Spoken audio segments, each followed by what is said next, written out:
nous vous informons que ce programme est déconseillé aux moins de 10 ans. Un enfant gâté d'Hollywood sombre dans la perversion. C'était un violeur en série, disposant de beaucoup d'argent. Il enregistre ses crimes en vidéo. C'était incontestable. Quand on regardait ces vidéos, il s'agissait de viols de femmes inconscientes. Il paie une caution d'1 million de dollars, puis attend le bon moment. Ça sautait aux yeux qu'il ne resterait pas jusqu'au bout. La chasse à l'homme captive les États-Unis. Il y avait tout dans cette affaire. Sexe, drogue et vidéo. L'héritier d'une légende d'Hollywood devient un violeur recherché par la police.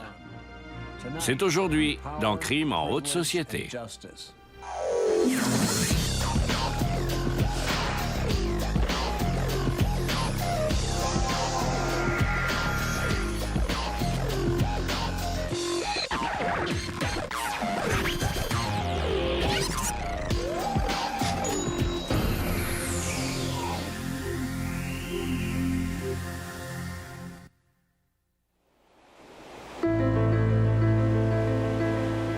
Muscle Shoals, dans le sud de la Californie.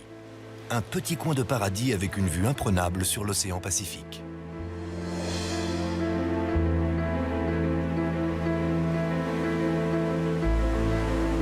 Les surfeurs et autres amateurs de farniente sont très fiers de pouvoir s'installer ici. On ne parle pas beaucoup de cette petite ville dans les journaux. Mais le 18 juillet 2000, un homme de 36 ans est arrêté devant sa maison qui fait face à la mer. Andrew Luster est l'héritier de Max Factor, une légende hollywoodienne du maquillage. Dans sa maison, la police trouve de la drogue, des armes et une collection d'effroyables films en vidéo qu'il aurait apparemment tournés. À la fin de l'enquête, Andrew Luster doit répondre de 87 chefs d'accusation pour avoir drogué et violé des jeunes femmes. Il est atteint d'une maladie qui va jusqu'au tréfonds de son âme. Il aime avoir des rapports sexuels avec des femmes qui sont comme mortes. La presse se rue sur cette affaire. Andrew Luster est l'arrière-petit-fils de Max Factor, le roi des cosmétiques. Les médias le surnomment l'héritier Factor, mais le procureur le qualifie de prédateur sexuel. Quand j'habitais à Los Angeles, j'ai rencontré plusieurs membres de la famille d'Andrew Luster. Ils étaient très aimables, très respectés. Certes, Andrew n'était sans doute pas le premier héritier à devenir un tombeur, mais il était malade. Et le pire dans tout ça, c'est qu'il a failli s'en tirer. Andrew Luster est placé en résidence surveillée lorsque l'affaire se prolonge. Il risque alors plus de 100 années de prison et il n'a aucune intention de purger cette peine. Le 3 janvier 2003, il prend la fuite. Une traque à l'échelle mondiale est lancée pour le retrouver. Un chasseur de primes appelé Dwayne Dog Chapman est déterminé à l'amener devant la justice. Il peut être n'importe où, dans n'importe quel pays. Dog, le chasseur de primes, est à ses trousses. Je suis implacable et impitoyable. Je le capturerai. Dwayne Chapman cherche à tout savoir sur Andrew Luster. On consacre tout notre temps, toutes nos journées à Andrew Luster. 3 semaines après le début de son procès, Andrew Luster est condamné par contumace à 124 années de prison. We in the jury find the defendant guilty of the crime of rape by use of drugs. Dans son éducation, Luster n'a pas vraiment appris à fuir devant les autorités. Andrew Luster est né dans une famille riche. C'est l'arrière-petit-fils de Max Factor, fondateur d'un empire des cosmétiques. Max Factor est né en Pologne. Il a émigré en Russie où, à l'âge de 20 ans, il est devenu le coiffeur du tsar Nicolas II. Les contraintes de la vie à la cour lui déplaisant, il s'est enfui aux États-Unis au moment des premiers pas de l'industrie du cinéma. Il a alors révolutionné l'art du maquillage cinématographique. C'était le maquilleur le plus en vue d'Hollywood, réclamé par toutes les stars. Les célèbres lèvres de Joan Crawford, sa belle bouche bien pleine, c'est l'œuvre de Max Factor. Ça correspond notamment à sa personnalité et à ses rôles, ceux d'une femme agressive, déterminée. Mais la beauté n'était pas seulement réservée aux stars hollywoodiennes. Dans les années 60, la société Max Factor & Company entre en bourse. La famille roule sur l'or. En 1963, la petite fille de Max, Elizabeth, donne naissance à un fils, Andrew Stuart Luster. Andrew, surnommé Drew par sa famille, grandit dans la ville très huppée de Malibu, en Californie, au milieu des luxueuses maisons des membres de la jet set. Il a grandi dans le coin entre Malibu Road et la colonie au bord de la plage. Il avait une servante, une nounou, un cuisinier. C'était la belle vie pour lui. Il faisait ce qu'il voulait et il était plein aux as. Quand Andrew a 5 ans, sa mère Elizabeth divorce d'avec son père, le docteur Henry Luster, qui mourra quelques années plus tard. Comme sa mère le racontera après, Andrew accuse le coup. Il passe des heures seul avec ses nombreux animaux de compagnie. Mais Andrew a une autre passion. Comme de nombreux enfants de Malibu, il est obsédé par le surf.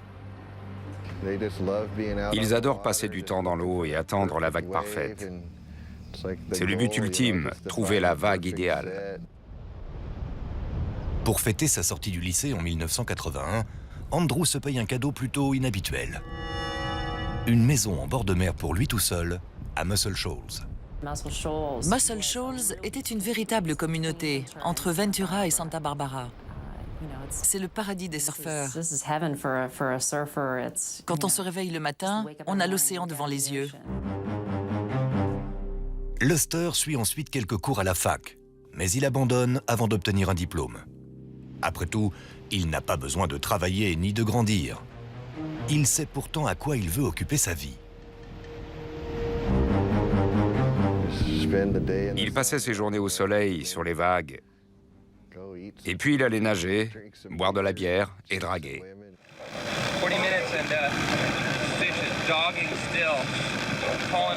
Il ne garde jamais très longtemps un emploi. Il travaille un peu dans l'immobilier, en disant aux gens qu'il est trader. Mais sa source principale de revenus est son fonds de dépôt.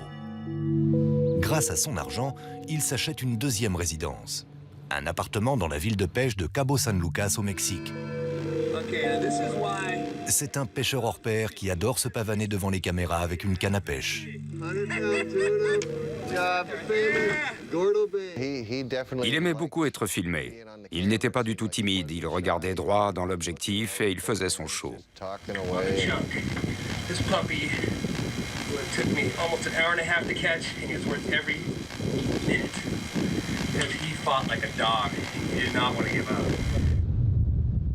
C'était le paradis pour Luster. Il se rend tout seul à Cabo plusieurs fois par an pour surfer et pêcher à loisir. Mais autre chose l'attire dans cette ville. Son intense vie nocturne. Cabo Wabo, Squid Row, le Giggling Marlin, ça ce sont des endroits qui bougent. Les filles y vont pour se détendre, les garçons vont à la pêche aux poissons la journée et le soir, à la pêche aux filles. Au début des années 90, Luster est dans une relation stable avec une femme. Ils ont 2 enfants ensemble, mais ils ne sont pas mariés. Luster a à peine plus de 30 ans et le mariage ne l'intéresse pas. C'est un solitaire qui a encore envie de continuer à jouer. Il a d'ailleurs un nouveau jouet, une caméra vidéo. Elle devient sa passion. La vie de Luster se transforme en une longue émission dont il est le héros. Le jour, il joue un jeune oisif. Mais à la tombée de la nuit, il se transforme en un prédateur pervers. Au fil des ans, il s'est enfoncé dans une zone dangereuse de déviance sexuelle. Andrew Luster souffre d'un dérangement mental qui va en s'aggravant. Ses perversions et son sens de l'impunité forment un cocktail explosif. Peu à peu, il se transforme en monstre.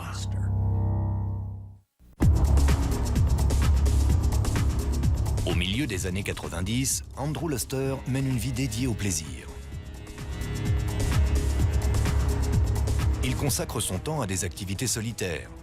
Il fait du surf, de la pêche et surtout, il écume les bars et les plages de Californie pour séduire des femmes. Très jeunes, de préférence. En 1996, Luster rencontre Shauna sur la plage. Elle a à peine 16 ans. Luster en a 32. Il ne recherche pas l'âme sœur. Il veut simplement sentir qu'il a du pouvoir sur les femmes. La différence d'âge y contribue. Mais il a une autre méthode beaucoup plus funeste. Shauna et ses amis aiment traîner dans la maison de Luster. Le bar est toujours plein. Mais il n'y a pas que de l'alcool chez lui. Il y a aussi de la marijuana, de la cocaïne et une autre drogue qui commence seulement à se répandre, le GHB. Son nom scientifique est gamma-hydroxybutyrate et l'un de ses surnoms est Liquidex. C'est un sédatif qui, selon les doses, peut avoir des effets différents. Certains disent que c'est un aphrodisiaque en petite quantité, mais à forte dose, on parle plutôt de vertige, de perte de la notion du temps. On peut aussi oublier les détails de la soirée, et ça peut même rendre inconscient. À une époque, le GHB était vendu en pharmacie comme complément nutritionnel. Facile à fabriquer, il est indétectable dans le sang seulement 12 heures après ingestion.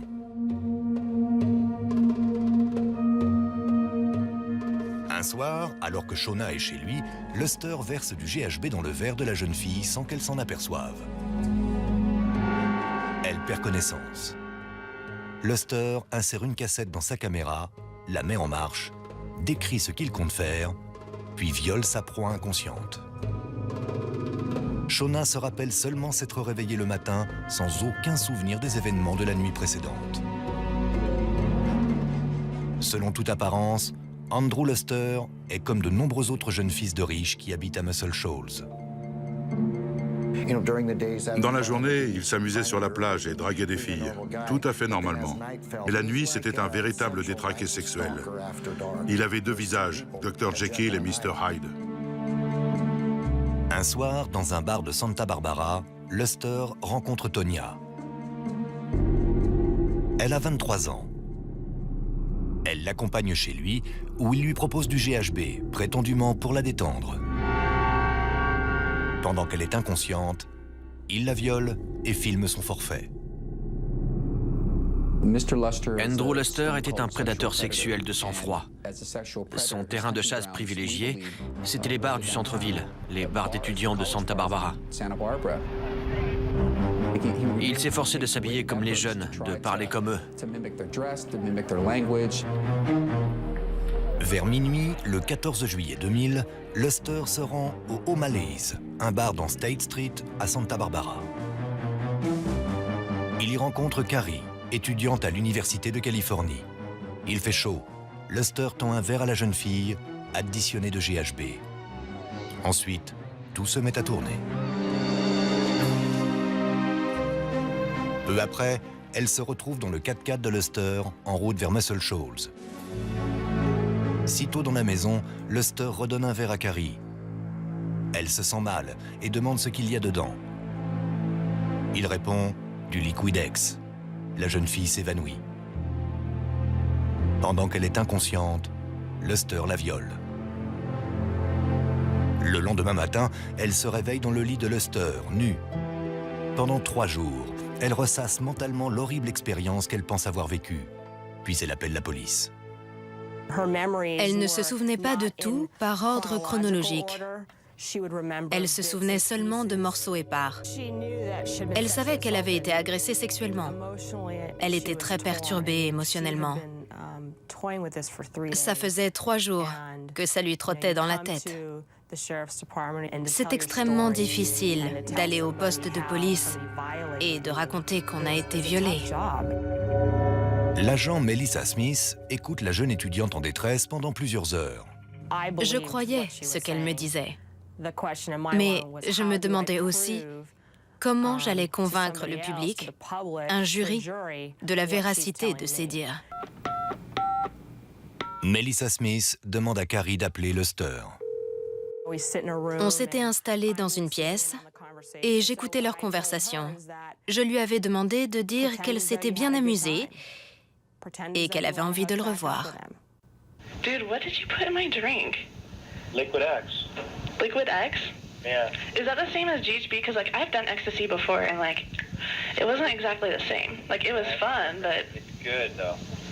do you have any more of that left? Yeah. You do? Should do some. Totally. Yeah. You don't have to drug me to have sex with me this time, okay? Okay. Il a complètement mordu à l'hameçon. Il lui a proposé qu'elle aille chez lui le lendemain, ce qui était exactement ce que nous voulions. À l'heure du rendez-vous, c'est la police qui vient chez Luster, pas Carrie. Les autorités sont là pour l'arrêter, muni d'un mandat de perquisition de son domicile. Il était sous le choc. Il n'arrêtait pas de répéter « Hey, j'habite ici, il y a erreur sur la personne ». Je crois qu'il a été pris au dépourvu. Les enquêteurs savent qu'ils tiennent leur homme. Ils pensent trouver des preuves chez Andrew Lester, mais ne s'attendent pas aux effroyables cassettes vidéo sur lesquelles ils tombent.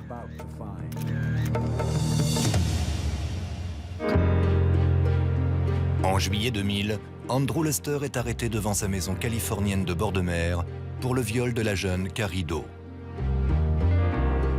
Il est menotté, puis emmené au bureau du shérif où il est interrogé. Il était très sûr de lui pendant cet interrogatoire. Il a souvent essayé de prendre le contrôle de la discussion en répétant régulièrement « Vous n'avez aucune preuve contre moi, je vais ressortir libre ». Andrew Lester a toujours eu la vie facile. Il dit littéralement aux policiers « Je suis riche, je vais me prendre un bon avocat et je vais détruire cette fille ». Il est persuadé de pouvoir s'en tirer quoi qu'il arrive. I don't screw up. I've lived in the same place my entire adult life. I'm a wealthy guy. I can't screw up. I'm not going to lose my money. You're a wealthy guy? Mais très vite, il se retrouve acculé et il est pris en flagrant délit de mensonge par la policière. So did you tell her that you put liquid X in her drink? I never told her that. No. Il a dit qu'il ne lui avait rien donné, qu'il ne voyait pas de quoi je parlais. Un peu plus tard, je lui ai dit que j'avais entendu la conversation qu'il avait eue avec Carrie la veille. Là, il a été obligé de reconnaître qu'il avait versé du GHB. Mais il a prétendu que la jeune femme était consentante. Pendant que Luster est interrogé, les enquêteurs fouillent sa maison de Muscle Shoals.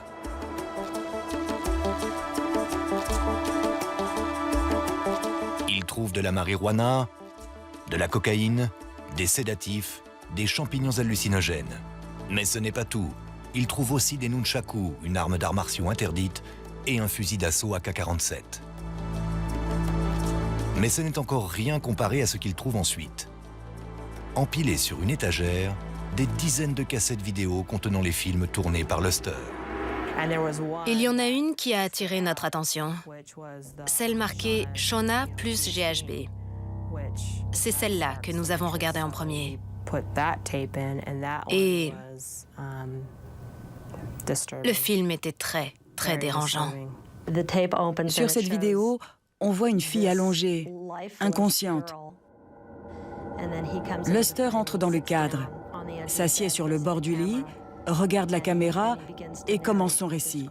Il dit « Beaucoup de gens rêvent de Noël et de Thanksgiving. Moi, je rêve de ça. » En visionnant les autres cassettes, les enquêteurs assistent à d'autres scènes où Luster viole des filles apparemment inconscientes.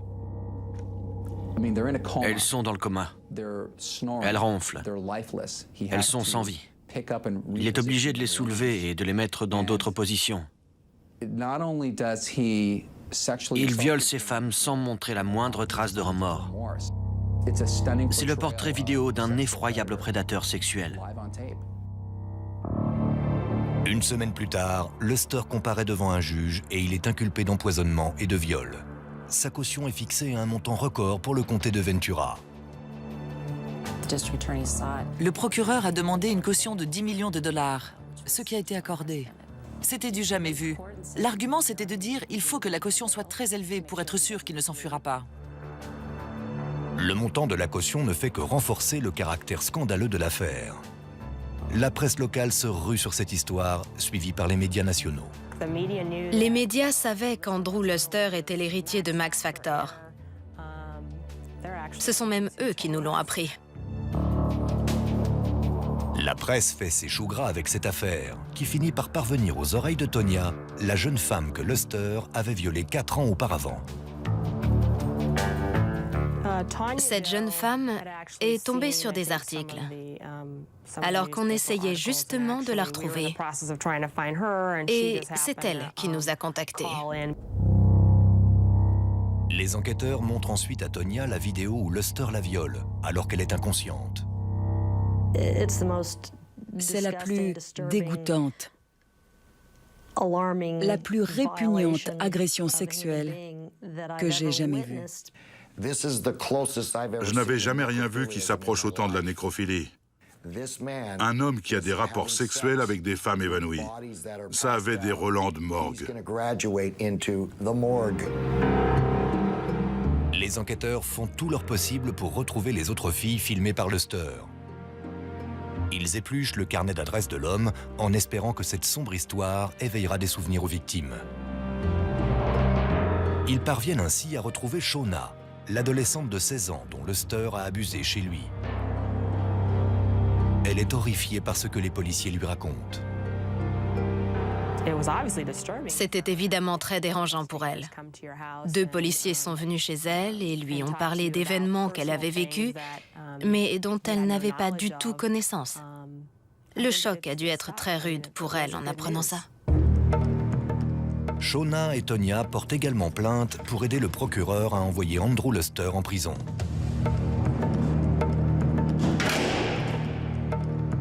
Entrez dans la cellule.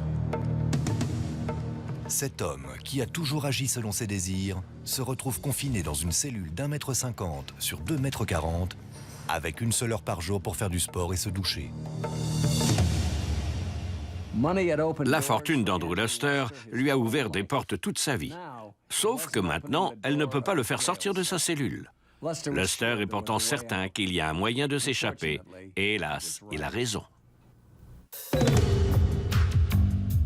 En apprenant que sa caution est fixée à 10 millions de dollars, Andrew Luster est outré. Alors que le procureur avertit que l'accusé risque de s'échapper et de commettre d'autres viols, les avocats de la défense plaident pour la liberté de leur client. C'est comme s'il n'avait pas de caution. C'était notre argument et il a été retenu. La Cour d'appel a eu raison de réduire le montant de la caution. Le juge fixe la caution à un montant inférieur que Luster peut payer, 1 million de dollars. C'est beaucoup pour la plupart des gens, mais peu pour la famille Luster. C'est même une somme qu'elle peut non seulement verser, mais se permettre de perdre au cas où Andrew déciderait de se faire la belle. Il pouvait être libéré sous caution, tant qu'il était placé sous résidence surveillée et avec un bracelet électronique à la cheville, pour qu'il ne puisse pas s'éloigner de sa maison. Si les bracelets électroniques sont monnaie courante chez les jeunes délinquants, Andrew Luster devient le premier adulte du comté de Ventura à devoir en porter un. Le bureau du shérif proteste. C'est grâce à sa fortune que Luster a le droit d'être en résidence surveillée. De lourdes accusations pesaient contre lui. C'était un violeur en série, disposant de beaucoup d'argent. C'était des conditions qui n'avaient jamais été imposées par la Cour de Californie pour qui que ce soit. Et il y a eu une polémique sur le fait qu'elles étaient appliquées à un homme riche, de milieu aisé. Cela a forcément soulevé des questions. Andrew Luster n'aurait jamais dû pouvoir être libéré sous caution.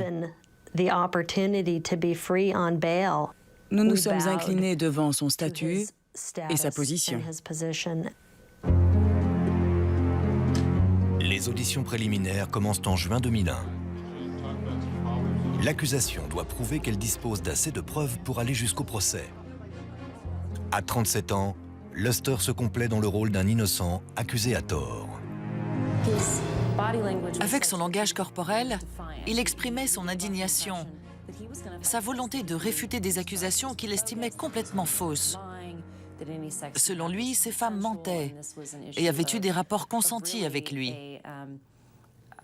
Il prétendait que les avocats de l'accusation agissaient par pudibonderie et cherchaient à le salir par des mensonges.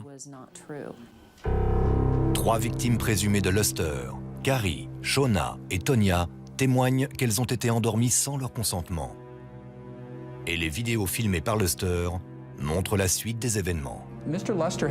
Il avait de nombreuses occasions de s'interrompre et de mettre fin à ses agressions sexuelles. Au lieu de ça, il changeait la musique. Il allait chercher d'autres objets dont il se servait pour ses forfaits. Et à chaque fois, ça faisait un chef d'accusation supplémentaire contre lui.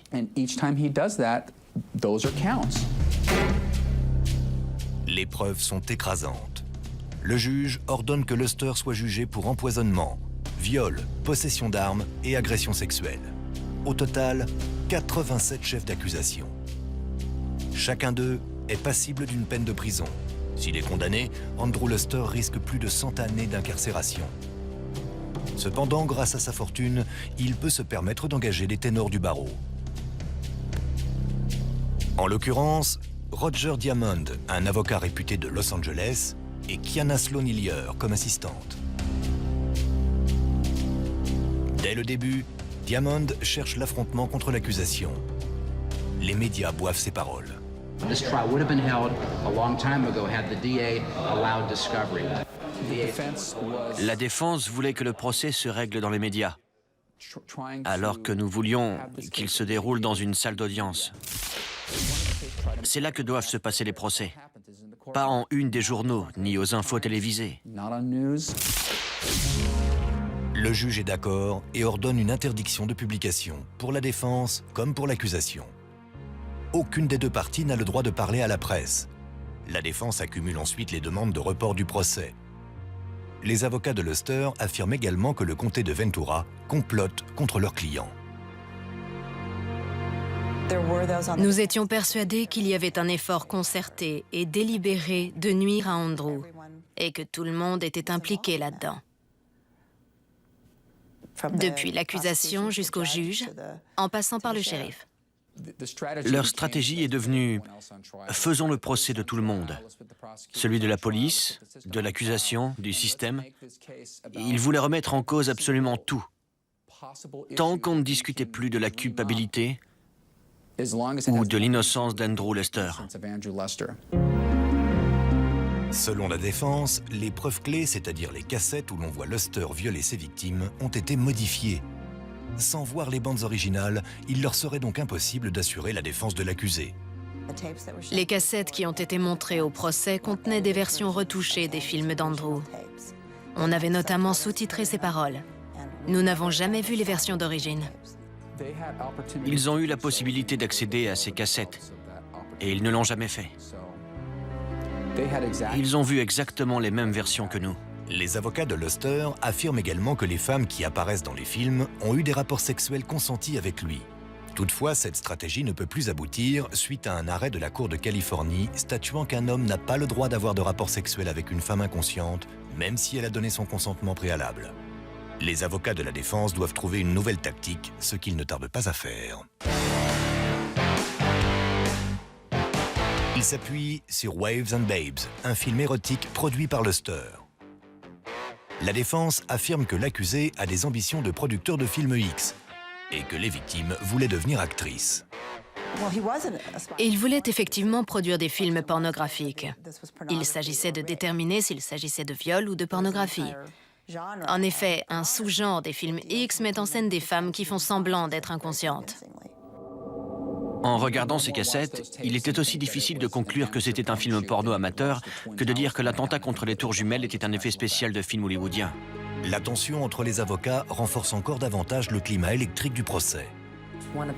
L'un des avocats de la défense parlait du procureur et de ses laquais, ce genre de vocabulaire. Il y avait de l'animosité dans l'air. Le juge Ken Riley finit par en avoir assez. Il a crié à l'avocat de la défense, qui hurlait lui aussi, « Ce procès va avoir lieu, c'est irrévocable. Nous allons former le jury. »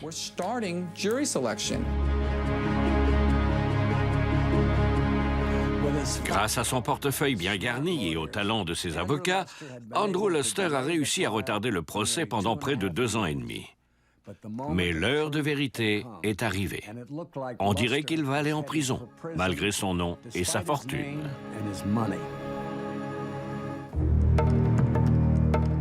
Deux ans et demi après son arrestation, Andrew Luster passe en procès. S'il est condamné, il passera le restant de ses jours derrière les barreaux. Mais pour l'instant, il est dans sa maison de Muscle Shoals, sous résidence surveillée. Il m'a appelé plusieurs fois, il était comme un animal en cage. Il avait envie de sortir, de faire du surf. Il disait que c'était seulement un coup monté et qu'il retrouverait sûrement bientôt les vagues. Les avocats de Luster demandent la suspension de sa résidence surveillée et le juge accepte. C'est inouï. Voilà un dangereux violeur quasiment libre de s'échapper, seulement retenu par un bracelet électronique. Quelle absurdité! Madame Fox m'a dit, « Je vous le prédis, vers le milieu du procès, il verra que c'est perdu et il prendra la fuite. » Je ne savais pas combien de temps ça prendrait, mais ça sautait aux yeux qu'il ne resterait pas jusqu'au bout. Dans la salle d'audience, Luster est visiblement très tendu. Il essayait de contrôler les déclarations de ses avocats. À chaque fois que Maître Diamond s'adressait au juge à propos de quelque chose, Luster lui chuchotait ses instructions à l'oreille. Il a beau se démener pour contrôler le déroulement du procès, il ne peut rien faire pour influer sur l'impact du témoignage des victimes, et tout particulièrement leur réaction lorsqu'elles ont vu les films où Luster les violait. When you first saw the tape and saw the defendant performing these various sex acts on your body, what was your reaction? It's very disgusting to me, and when I first saw it, it was like, it's like seeing yourself raped in the third person, and there's nothing you can do about it. Ces témoignages sont déjà accablants, mais la défense sait que le pire reste à venir. Les cassettes vidéo elles-mêmes. En voyant ça, de nombreux jurés avaient l'air bouleversés et incrédules. J'ai aussi remarqué 2 jeunes femmes émues aux larmes. Tous les jurés étaient bouche bée. Ils n'en croyaient pas leurs yeux. Les jurés se posaient une seule question. Sont-elles inconscientes? C'est ça qui changeait complètement la donne. Mais on entendait ces jeunes filles ronfler. Elles ne donnaient aucun signe de vie. On aurait dit de grandes poupées inertes. Pour les jurés, c'était la preuve éclatante qu'il ne s'agissait pas d'un tournage de film porno amateur. Luster, quant à lui, observe les jurés le regarder commettre une succession de viols. Pour toutes les personnes présentes, il apparaît évident que cet homme ira bientôt en prison. Le procès doit s'interrompre 2 semaines pour les fêtes de fin d'année. La veille de l'interruption, Luster se penche vers son avocate, Kiana Sloan-Hillier. Après l'avoir écoutée, elle s'est levée et elle a dit « Nous comptons voir Monsieur Luster pendant l'interruption du procès. Nous demandons donc à la Cour de lui accorder les mêmes horaires que pendant le procès. »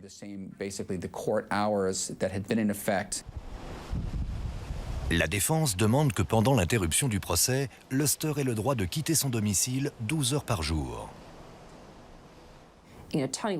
Anthony Wald est sorti de ses gonds et il s'est écrié « Vous ne pouvez pas faire ça, monsieur le juge.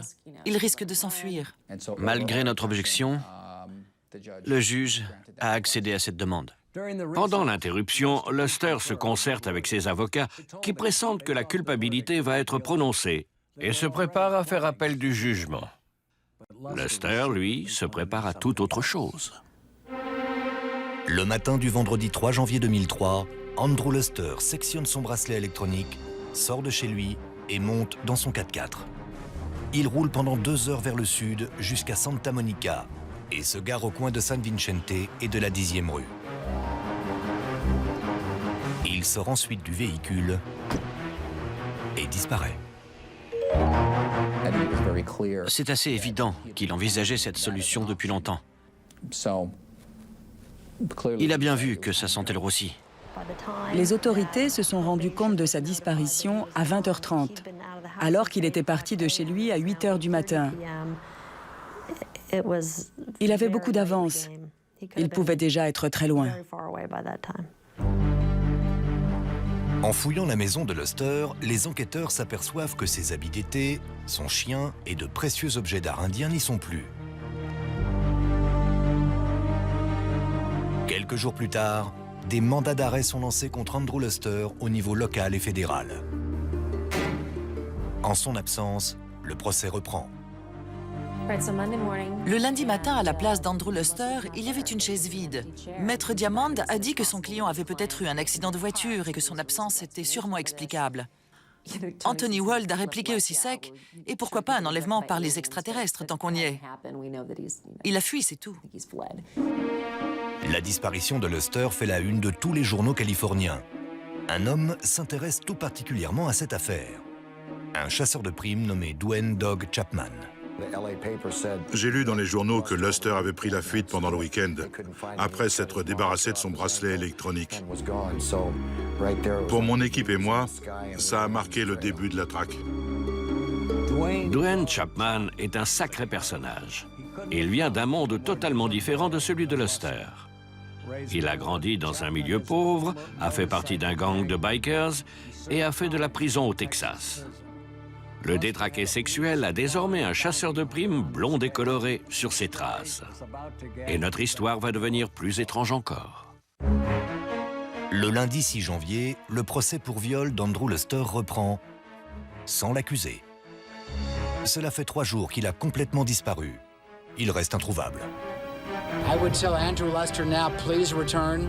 It does not do any good to be away. Roger Diamond, l'avocat de Luster, demande à être retiré de l'affaire. Mais le juge refuse. L'avocat est en bien mauvaise position. Diamond essayait de défendre un client qui n'était pas là pour s'expliquer et qui ne pouvait pas se défendre. Il s'est démené pour défendre Andrew Luster. Il a essayé de balayer toutes les preuves d'un revers de main. Grosso modo, il a traité les victimes de salopes et a dit au jury qu'elles ne méritaient pas d'être prises en considération. C'est à peu près ce qu'il a dit, même si ce n'est pas avec ces mots-là. Il a réellement dit que les plaintes de ces femmes n'étaient pas recevables, vu leur comportement. Toutefois, le jury ne le voit pas de cette façon. Andrew Stewart Luster guilty of the crime of rape by use of drugs. Le 21 janvier, Andrew Luster est reconnu coupable de 86 des 87 chefs d'accusation, empoisonnement et viol. Il est condamné à 124 années de prison, sauf qu'il n'en effectuera pas une seule journée s'il n'est pas capturé. Le chasseur de primes, Doug Chapman, est déterminé à retrouver le fugitif. Je voulais qu'il redoute le moment où j'allais lui sauter dessus. J'étais prêt à tout pour l'avoir. Chapman est un évangéliste avec un penchant pour la publicité. Il dit que les crimes de Luster le dégoûtent, le mettent hors de lui. Il veut absolument capturer Luster. Les autorités de Californie et du pays traquent aussi Luster grâce à une méthode éprouvée. Elles suivent l'argent à la trace. À tout moment, où qu'il soit, il fallait qu'il se demande si sa transaction allait être repérée par le FBI, le Trésor américain, les services secrets ou Interpol. Chapman, lui, ne vise pas l'argent. Il cible l'homme. On savait où il était allé, où il était susceptible d'aller. On connaissait sa personnalité, sa pointure. On savait s'il avait un jumeau ou des tatouages. Les enquêteurs assurent ne pas être dérangés par le fait que Doc Chapman recherche Luster. Si Dwayne Chapman, une émission de télévision ou quiconque d'autre arrivait à localiser Andrew Luster par quelque moyen que ce soit, tant mieux. En juin, Chapman apprend par un informateur que Luster est dans la ville mexicaine de Puerto Vallarta, où il a repris sa vie de séducteur nocturne. Ça correspondait à son portrait de prédateur sexuel. Un hôtel borgne, des passes à $5 dans un endroit perdu, ce genre de choses. C'était exactement là que je m'attendais à le trouver. Chapman saute dans un avion. Le 18 juin, il repère Luster chez un marchand de tacos près de son hôtel Bon Marché. C'est le moment que le chasseur de primes attendait. Il bondit sur le fugitif, le maîtrise, puis l'embarque dans sa camionnette et repart.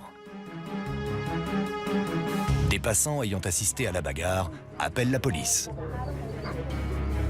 En quelques minutes, les policiers rattrapent le véhicule, s'emparent de Luster et le jettent en prison. La capture de Luster fait la une des journaux. Quelques jours plus tard, le FBI récupère la garde de Luster et le rapatrie vers les États-Unis. Après 3 ans de lutte pour éviter la prison, Andrew Luster, l'héritier en fuite, est derrière les barreaux.